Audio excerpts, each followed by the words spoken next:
एक छोटे से गांव में आरव नाम का लड़का रहता था। एक दिन आरव स्कूल से घर जा रहा था कि उसे रास्ते में एक जख्मी कुत्ता दिखाई दिया। उसके पैर में कांटा लगा था और वह बहुत कमजोर लग रहा था। आरव को उस पर बहुत तरस आया। उसने अपना बस्ता जमीन पर रखा और धीरे धीरे कांटा निकाल दिया। फिर अपनी पानी की बोतल से उसका जख्म धोया और अपने रूमाल से बांध दिया। कुत्ता पहले तो डर गया, लेकिन फिर आरव का हाथ चाटने लगा। कुछ दिन बीत गए। एक दिन आरव नदी के किनारे खेल रहा था। अचानक उसका पैर फिसला और वह पानी में गिर गया। वह तैरना नहीं जानता था, जोर जोर से चिल्लाने लगा। तभी कहीं से वही कुत्ता दौड़ता हुआ आया।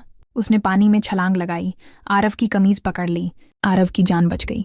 जब उसने आंखें खोलीं तो देखा सामने वही कुत्ता खड़ा था, अपनी पूंछ हिला रहा था। आरव की आंखों में आंसू आ गए। उसने कहा, मैंने तुम्हारी मदद की थी और आज तुम सच्चे दोस्त हो।